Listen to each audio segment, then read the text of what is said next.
गुरुबंधेश्वराय नमः। सिद्धार्थ उत्सव द्वारा प्रसारित पंचदेव नमोस्तुते कार्यक्रम को आपण समस्त को स्वागत।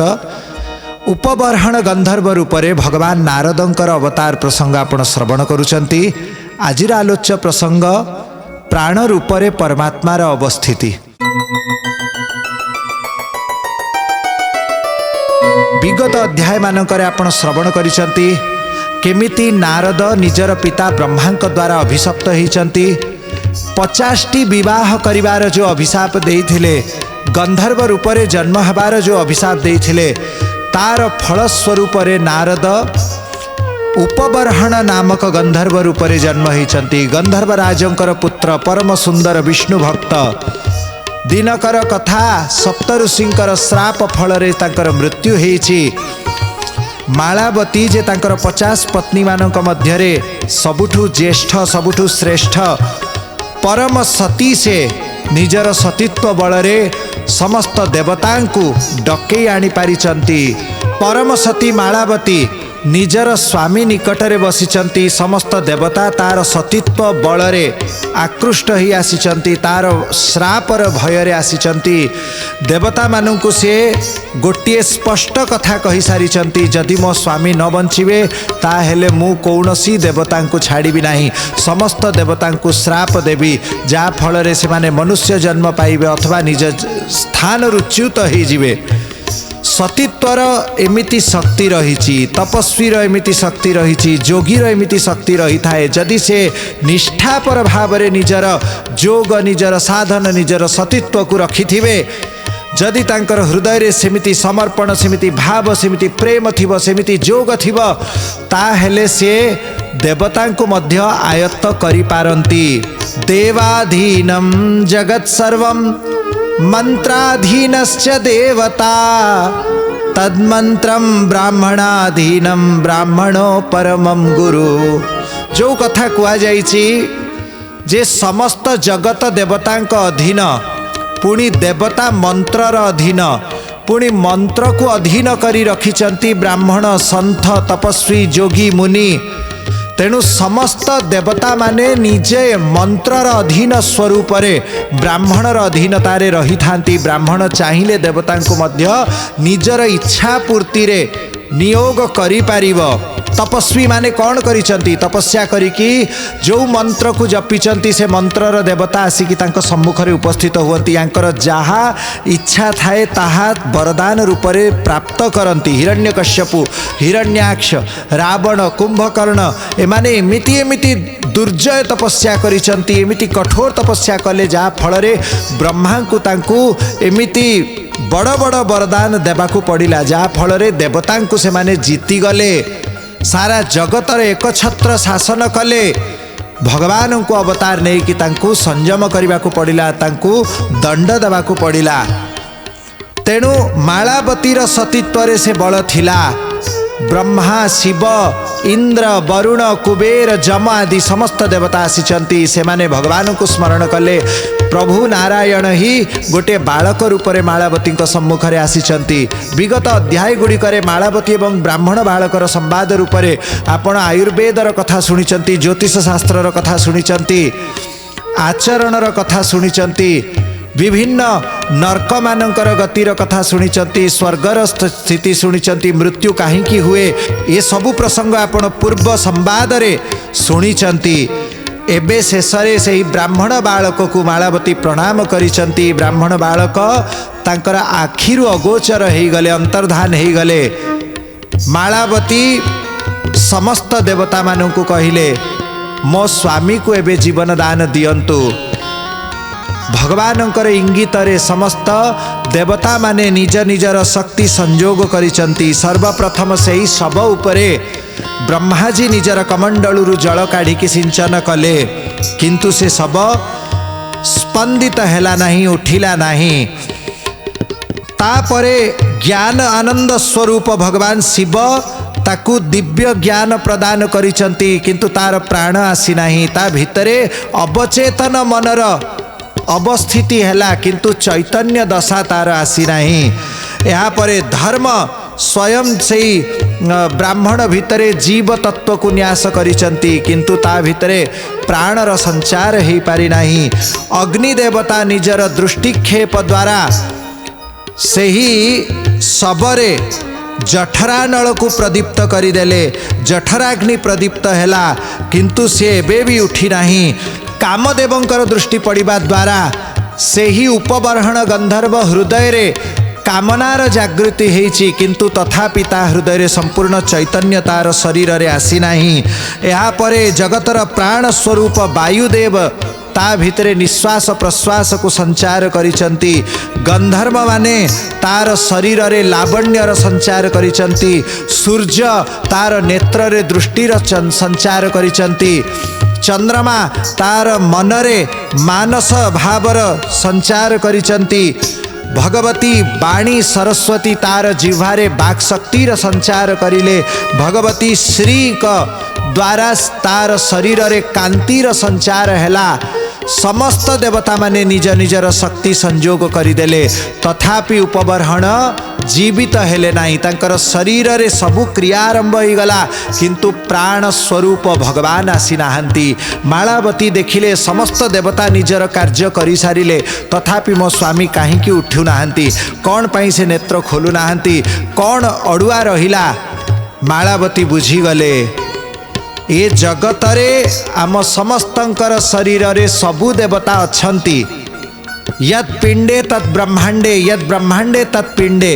ये शरीर रोम रोम रे समस्त देवतांकर शक्ति रहिछि। जेतेबेले अंगन्यास करान्यास करा जाए प्रत्येक अंगरे गोटे गोटे देवतांकर अधिष्ठान रहिछि। अस्थिर देवता, केशर देवता, नेत्रर देवता, मनर देवता, बाहुर देवता, वक्षस्थलर देवता, जठराग्निर देवता, उदरर देवता, नाभीर देवता, समस्त देवता निज निजर शक्ति यही शरीर रे प्रवेश करिसंती। केवल ये शरीर नुहे, जेतेबेले विराट शरीर जो 14 भुवनात्मक जो भगवानंकर दिव्य शरीर ता भितरे भी समस्त देवता माने निजे प्रवेश कले किंतु सेही विराट शरीर मध्य उठिला नाही, जीवित हैला नाही। शेषरे परम तत्व परम ब्रह्म से ही भगवान नारायणंकर शरण हेचंती मालावती। शिव, ब्रह्मा, इंद्र, वरुण, वायु, श्री, वाणी, वरुण, गंधर्व आदि जेतिकी देवता समस्त देवता माने भगवान नारायणंकर स्मरण करिसंती। मालावती कहिले वंदे तं परमात्मानं सर्व कारण कारणं बिना येन शवा सर्वे प्राणिनो जगती तले। से ही परमात्मा को सर्व कारण कारण परमात्मा को आमे शरण होचु जहां को बिना ये शरीर सब ही जाए। निर्लिप्त साक्षी रूपरे जे अंतर हृदय मध्यस्थान रे रही थांती। विद्यमानं न दृष्टं च सर्वे सर्वत्र सर्वदा। सर्वत्र सर्वदा से विद्यमान अछंती किंतु अदृष्ट अछंती, देखा जानती नहीं। अणु रेणुरे भूमा रही पुरी निमिषे साजई तार पूजा बेदी। अणु रेणुरे रही से ही भूमा पुरी निमिषे साजई तार पूजा बेदी। तेणु ये संपूर्ण ब्रह्मांडटा तांकर पूजा बेदी। अणु रेणुरे से ही परमात्मा विराजमान अछंती। ये शरीर भितरे से ही परमात्मा प्रवेश कले ही शरीर चैतन्य हब। मालावती कहिले आदि मध्य अरे अंत तुम ही, अरे तुम ही आत्म आधारे हो। आदि मध्य और अंत तुम ही, और तुम ही आत्म आधारे हो। भक्तों के तुम प्राण हरीश, जीवन के रखवारे हो। भक्तों के तुम प्राण हरीश, जीवन के रखवाले हो। तुम में जन्मे जीवे तुम में और अंत करे तुम में विश्राम। स्वीकारो मेरे परिणाम प्रभु, स्वीकारो मेरे प्रणाम प्रभु। त्रिलोकपति दाता सुख धाम, स्वीकारो मेरे परिणाम। लोकपति दाता सुख धाम, स्वीकारो मेरे परिणाम प्रभु। बोलानंद कंद भगवान की जय। मालावती स्तुति करुचंती, प्रभु तुम्हें त्रिलोकपति, तुम्हें दाता, सारा जगत को तुम्हें ही दौच, प्राण रूप में तुम्हें बसीच, आमे तुम ठारे जन्म होइछु, तुम ठारे रहिछु एवं शेष रे तुम ठारे ही विश्राम करिबु। अंतिम विश्राम प्रभुंकर अभय चरणार बिंद। तेणु से परमात्मा ही आमर प्राण रूप में अछंती, चराचरर प्राण रूप में, नास्तिक आस्तिकर प्राण रूप में, अणु रेणु भितरे से ही परमात्मा, कीट पतंगर प्राण रूप में से ही परमात्मा रहिचंती। जे श्वेत द्वीप रे विष्णु रूप में रहिचंती, पुणी से साकेतरे रघुनाथ रूप में रहिचंती, से गोलोकरे कृष्ण रूप में रहिचंती, शिवस्वरूपम शिवदम स्वांसेन शिवरूपिणम कैलासरे शिव रूप में रहिचंती, स्वात्मक षोडशांसेन सर्वाधारम परात्मरम, सर्वाधार से परात्पर तत्व अछंती। नानावतार बिभ्रंतम बीजम तेन सनातनम, नानावतार आउथरे, नानावतार बिभ्रंतम बीजम तेषाम सनातनम। नानावतार बीज अछंती से सनातन तत्व अछंती। मालावती स्तुति करुचंती, से ही भगवान नारायणंकर शरण ग्रहण करिचंती। मालावती भगवान नारायणंकर शरण हिचंती, से हेले समस्त देवतांकर से राजा, समस्त देवतांकर अधीश्वर, पूज्य देवतांकर हृदय रे मध्य से ही रहिचंती। शिवंकर आत्मा रूप से ही नारायण, ब्रह्मांकर आत्मा रूप से ही नारायण, इंद्रादि देवतांकर आत्मा रूप से ही नारायण, गोटे पिंपुड़ी आत्मा रूप से ही नारायण। सर्वव्यापक, सर्वेश्वर, सर्वनियंता, निर्लक्ष्यम च निरीहम च सारंग बांग मनसो परम। मन एवं बाणीर सबू जेतिकी तत्व रही, जहाँ चर्चा रही, तार सार स्वरूप जे अछंती। यं स्तोतुमक्षमोऽनंत सहस्र बदनेन च, आमे तांकु कौन स्तुति करिबा, स्वयं अनंत मुख शेषनाग मध्य प्रतिदिन सहस्र सहस्र नाम उच्चारण करी करी, सहस्र सहस्र स्तुति गायन करिकी, जहाँकर महिमार अंत पांती नाही। पंचवक्त्र भगवान शंकर, चतुर्वक्त्र माने चारिटा मुख थिबा ब्रह्माजी महाराज, एवं गजवक्त्र गणेश, षडवक्त्र माने छटी मुख थिबा कार्तिकेय, भगवती उमा, भगवती रमा, जहाँकर स्तुति करी करी की मध्य मोहित ही जाती, कौनसी प्रकार रे तांकर आदि अंत पांती नहीं। यं स्तोतुं न क्षमा श्रीश्च जड़ी भूता सरस्वती, भगवती सरस्वतींकर बाणी मध्य सेठी जड़ ही जाए। बृहस्पति नारद आदि समस्त ऋषि मुनि माने मध्य मोहित ही जानती। वेदान शक्ता यं स्तोतुम, वेद मध्य जहाँकर स्तुति करिबारे सक्षम नुहंती। कोवा विद्वांस वेदविद, बड़ बड़ विद्वान माने मध्य जहाँकर तत्व को जानी पारंती नहीं।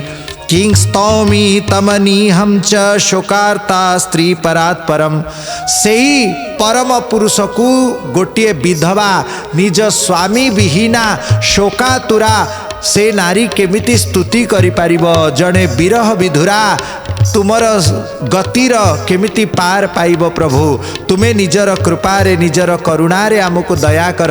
हे नाथ मु तुम शरण ग्रहण करिछि, हे नाथ मते दया कर, हे नाथ मते कृपा कर। जेतेबेले एमिति कहिले मालावतींकर आखिरु धार धार लुह गड़िबाकु लागिला। विकल हेकि से क्रंदन करिसंती, गोविंद गोविंद दुई हाथ टेकिकी नाम डाकुचंती प्रभुंकर।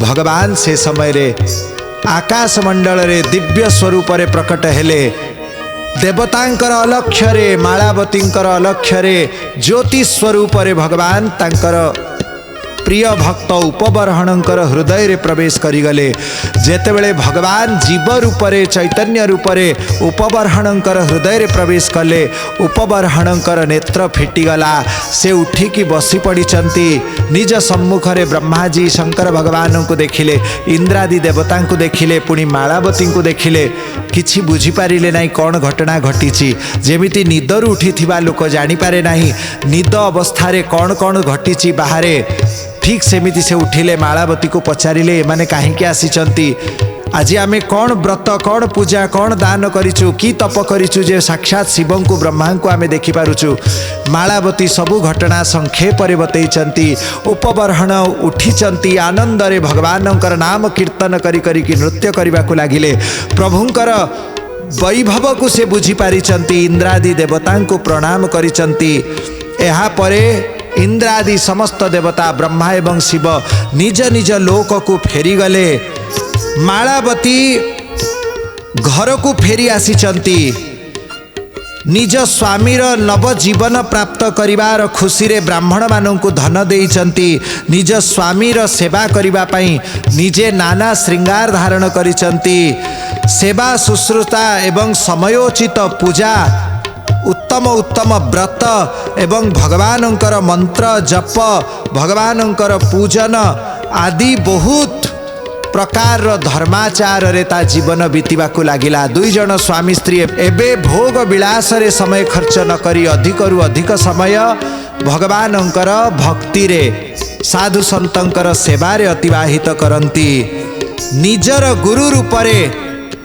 श्री वशिष्ठ महर्षि को स्वीकार करिचंती वशिष्ठंक द्वारा श्री कृष्ण कवच भगवान कृष्णंकर दिव्य मंत्र षोडशाक्षर महामंत्र को से प्राप्त करिचंती नमो भगवते रासमंडलेशाय स्वाहा एही महामंत्र को से जप करिचंती एवं श्री कृष्ण कवचर पाठ करिचंती बड़ सुंदर कवच एठी वर्णना करिचंती एवं उपबरहण भगवान कृष्णंकर परम भक्त रूपरे भगवत प्राप्ति करिचंती किंतु महापुरुष मानकर बाणी केबे मिथ्या हुए नाही सप्त ऋषि तांको मृत्यु परे मानव जन्म प्राप्त करिबा कथा कहिथिले जने दासी पुत्र हेबार जो श्राप देइथिले ताहा केमिति लिभिजिब ना कारण भगवानंकर भक्ति करिले भगवानंकर साधना भजन कले आमर पाप सिना क्षय हब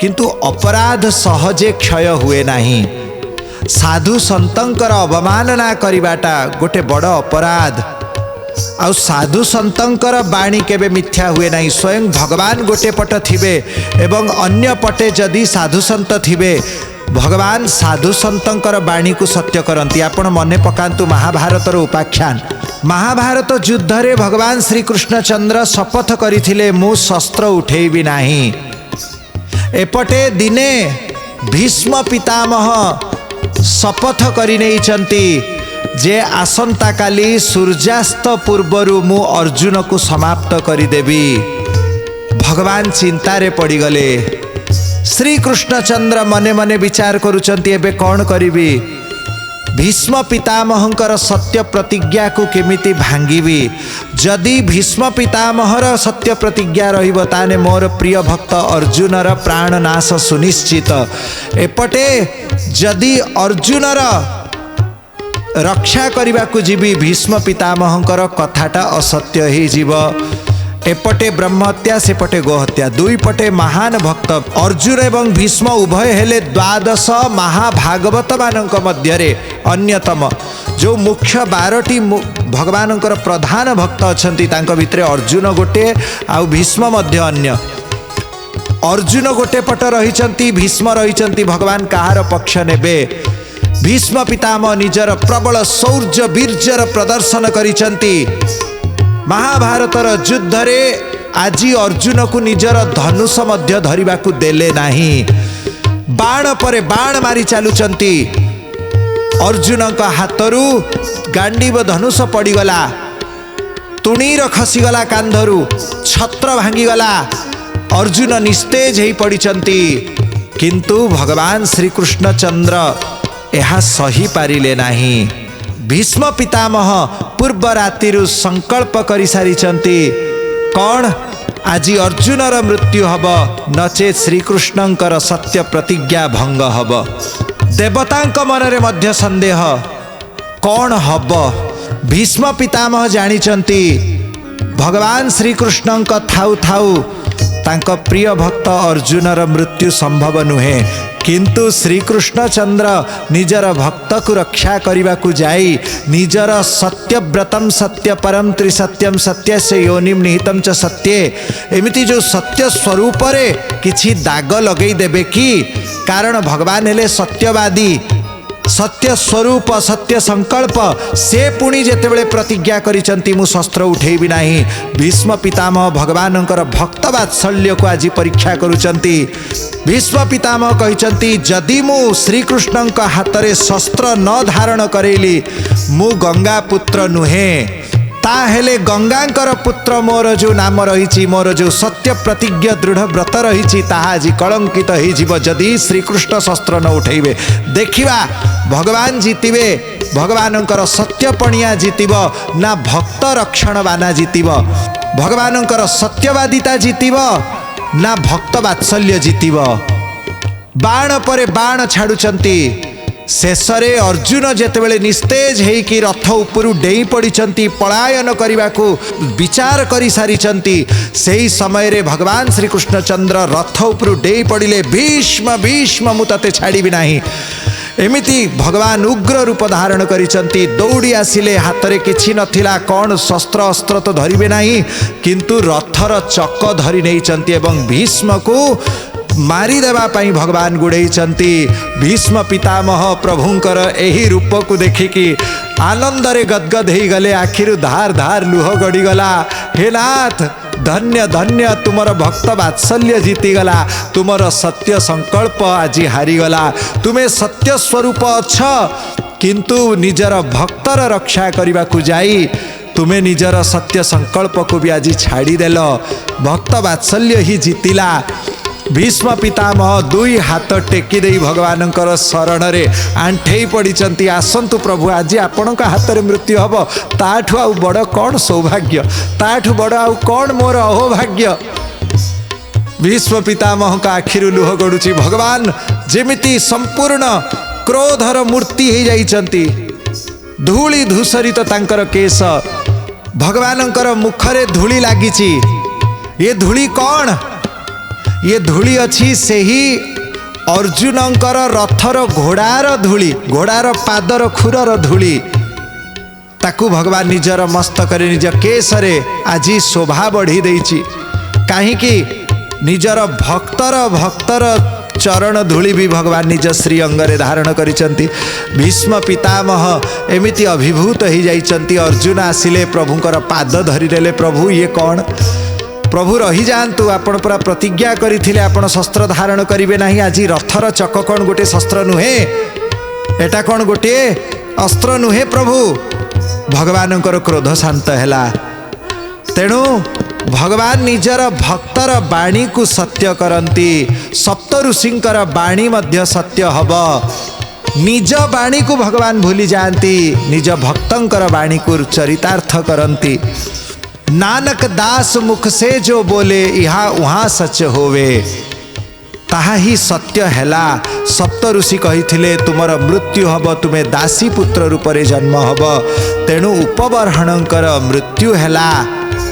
मृत्यु समय रे उपबर्हण आसीचंती गंडकी नदी कूल रे उत्तर दिग को मुह करिकी शांत चित्तरे बसी जाइचंती शालग्राम को अर्चन करिचंती गंडकी चरणामृत शालग्राम चरणामृत पान करिचंती प्राणायाम द्वारा निजर मन को संयम करिकी एकाग्र करिकी भगवत चिंतन रे तल्लीन हो पड़िले एवं सेठी निजर प्राण छाड़ी देले। पुणी से ही नारद निजर तृतीय जन्म रे दासी पुत्र रूप रे केमिति जन्म हेले से सबु कथा विषय वस्तु आपण श्रवण करिवे पंचदेव नमोस्तुतेर नूतन अध्याय रे। गुरुबंधेश्वराय नमः।